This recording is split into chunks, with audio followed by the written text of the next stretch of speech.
নমস্কার বন্ধুরা, পম্পার কিচেনে আপনাদের সকলকে স্বাগত। মাত্র 10 টাকা দামের গুঁড়ো দুধের প্যাকেট আর চিনি দিয়ে অপূর্ব স্বাদের একটা মিষ্টির রেসিপি আজ আমি আপনাদের সাথে শেয়ার করব। মিষ্টি তো আমরা নানা রকমভাবে বানিয়ে খাই, তবে আজ যে মিষ্টিটা বানাবো এর স্বাদই আলাদা।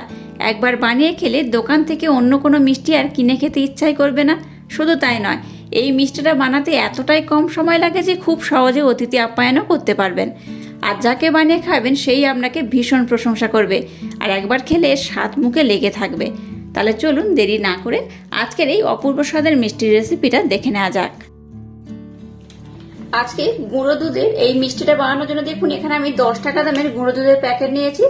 এরকম 10 টাকা দামের গুঁড়ো দুধের প্যাকেট 4টা থেকে 5টা হলেই কিন্তু মিষ্টিটা খুব ভালোভাবে বানানো হয়ে যাবে।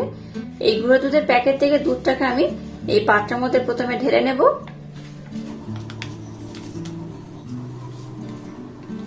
আমি এখানে মোট 4 প্যাকেট এই গুঁড়ো দুধ নিয়েছি। এবার দেখুন গ্যাসটাকে জেলে দিয়ে একটা রকম কড়া বসিয়ে দিয়েছি। আর দেখুন এরকম একটা বড় কাপের আমি হাফ কাপের একটু বেশি লিকুইড দুধ নিয়ে নিয়েছি। আপনাদের হাতের কাছে লিকুইড দুধ না থাকলে আমরা কিন্তু লিকুইড দুধের পরিবর্তে নর্মাল জলও ব্যবহার করতে পারেন। কাপটাকে ধুয়ে সামান্য একটু জল আমি অ্যাড করলাম। দুধটাকে আমি আগে ঘন করে জাল দিয়ে রেখে দিয়েছিলাম। আপনারা যারা একদম প্রথম এই দুধটাকে ব্যবহার করবেন প্রথমে একটু ঘন করে জাল দিয়ে নেবেন। এবার আমি মিল্ক পাউডারটাকে এই দুধের মধ্যে দিয়ে দেব। সম্পূর্ণ মিল্ক পাউডারটাকে দুধের মধ্যে দিয়ে দিয়েছি। এবার এটাকে খুব ভালোভাবে লিকুইড দুধের সাথে আমি এরকম মিক্সড করে নেব। আজকে এই যে গুঁড়ো দুধের প্যাকেট দিয়ে মিষ্টিটা বানাচ্ছি, এই মিষ্টিটা কিন্তু বানাতে খুব একটা বেশি সময় লাগে না। খুব কম সময় কিন্তু আপনারা এই মিষ্টিটাকে বানিয়ে নিতে পারেন। আর এটা অসম্ভব মজাদার খেতে হয়। একবার খেলে দেখবেন দোকান থেকে আর কোনো মিষ্টি কিনে খাওয়ার ইচ্ছাই হবে না। যাই হোক, মিল্ক পাউডারটাকে আমি খুব ভালোভাবে লিকুইড দুধের সাথে এইভাবে মেল্ট করে নেব।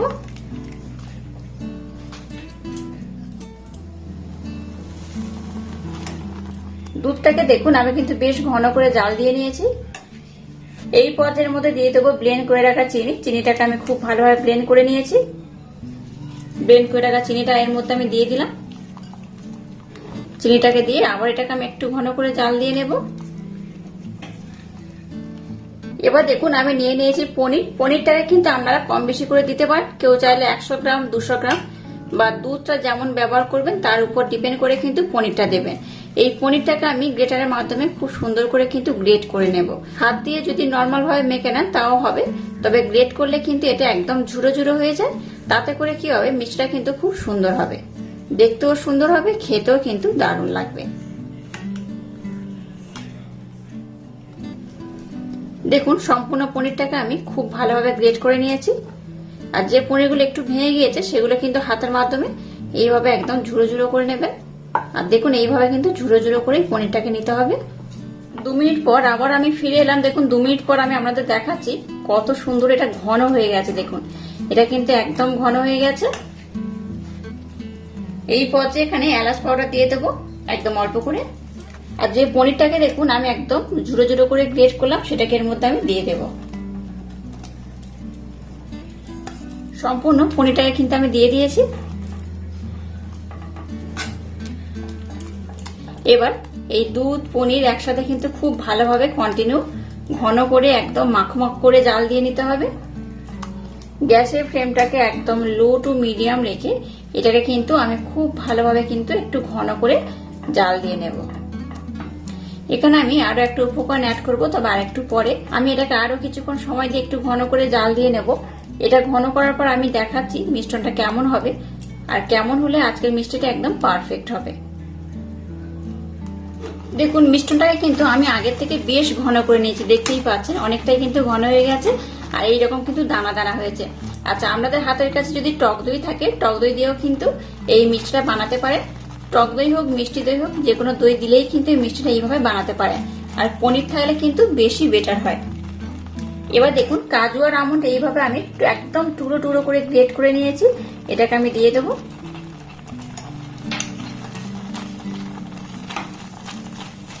এইভাবে দিলে কি হবে, খেতেও সুন্দর লাগবে, দেখতেও কিন্তু বেশ ভালো লাগবে। তো যাই হোক, এবার এটাকে আমি এইভাবে কন্টিনিউ আর একটু দানা দানা করে নেব।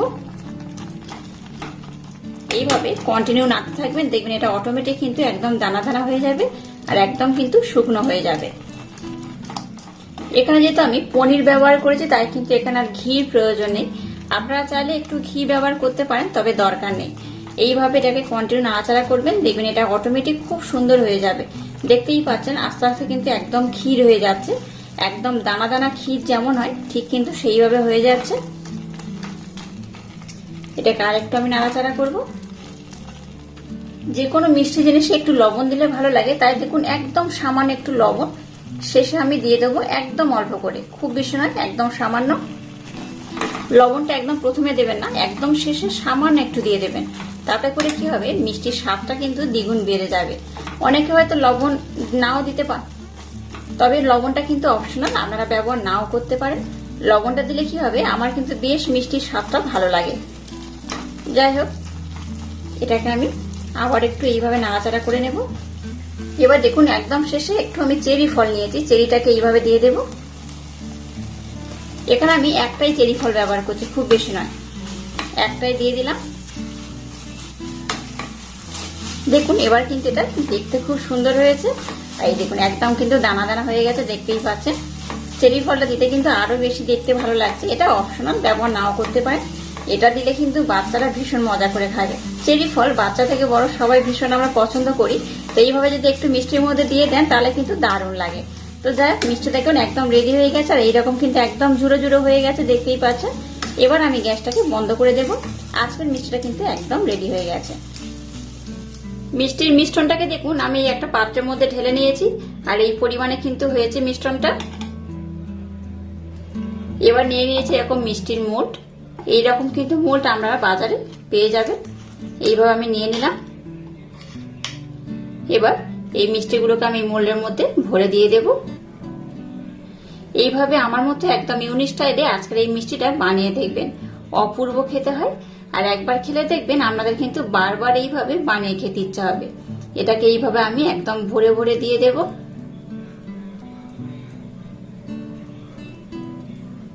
দেখুন কত সুন্দর দেখতে হয়েছে। আর এই মোলগুলো কিন্তু একটু ছোট বড় বাজারে কিন্তু দুরকম পাওয়া যায়, আপনারা আপনাদের মনের মতো মোলটা নেবেন। যাই হোক, এই মোলটাকে এইভাবে আমি একটু কিন্তু চেপে চেপে ভরে ভরেই দিয়ে দেব। দেখুন কত সুন্দর দেখতে লাগছে।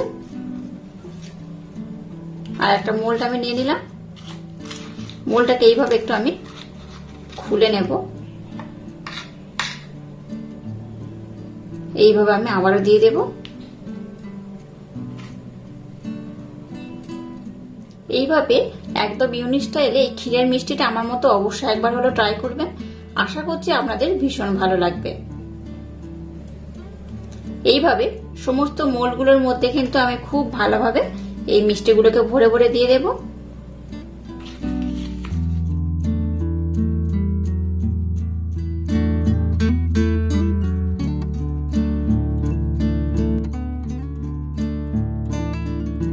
দেখুন সমস্ত মিষ্টিগুলোকে আমি কত সুন্দর করে বানিয়ে নিয়েছি, আর কত লোভনীয় দেখতে হয়েছে। দেখুন সব মিষ্টিগুলোকে কিন্তু এর মধ্যে দিয়ে দিয়েছি। এবার এটাকে আমি খুব সুন্দর করে ডেকোরেশন করে নেব। তার জন্য দেখুন কিছু আমন্ড এইভাবে আমি একদম টুকরো টুকরো করে কেটে নিয়েছি। আপনারা চাইলে এটাকে কেটে নিতে পারেন টুকরো টুকরো করে, অথবা গ্রেডও করতে পারেন। তো উপর থেকে এইভাবে একটু আমি দিয়ে দেব। এবার দিলে কি হবে, দেখতেও সুন্দর লাগবে, খেতেও কিন্তু অপূর্ব হবে। এবার নিয়েছি কিছু পেস্তা, পেস্তাটাকেও কিন্তু এইভাবে আমি টুকরো টুকরো করে কেটে নিয়েছি, একটু উপর থেকে দিয়ে দেবো। দিলে কি হবে, দেখতে খুব সুন্দর লাগবে। যে কোনো মিষ্টিতে যদি এইরকম একটু শোভাকর করে সাজানো হয় তাহলে কিন্তু দেখতে ভীষণ ভালো লাগে, আর লোভনীয় তো লাগে, খেতেও কিন্তু অপূর্ব হয়। অতিথি আপ্যায়নের জন্য দারুণ কিন্তু একটা মিষ্টির রেসিপি। খুব কম সময়ে আমরা কিন্তু এই মিষ্টিটাকে চটজলদি বানিয়ে অতিথি আপ্যায়ন করতে পারেন। দেখুন সমস্ত মিষ্টিগুলোকে কিন্তু খুব সুন্দর করে আমি ডেকোরেশন করে নিয়েছি, আর কত অপূর্ব দেখতে হয়েছে দেখতেই পাচ্ছেন। এটা কিন্তু বেশ লোভনীয় হয়েছে, বাচ্চা থেকে বড় সবাই কিন্তু ভীষণ পছন্দ করবে আর খুব মজা করে খাবে। আপনারা যদি বাড়িতে আমার মতো একবার হলে এই মিষ্টিটা ট্রাই করেন তাহলে আমাকে কিন্তু কমেন্ট করতে ভুলবেন না আজকের এই মিষ্টির রেসিপিটা আপনাদের কেমন লাগলো। আর আজকের এই ইউনিক স্টাইলে এই মিষ্টির রেসিপিটা যদি আপনাদের ভালো লাগে তাহলে চ্যানেলটাকে লাইক শেয়ার কমেন্ট এবং সাবস্ক্রাইব করবেন, আর পাশে থাকা বেল আইকনটা প্রেস করে দেবেন। তাহলে টাটা, আবার দেখা হচ্ছে নতুন কোনো রেসিপি নিয়ে।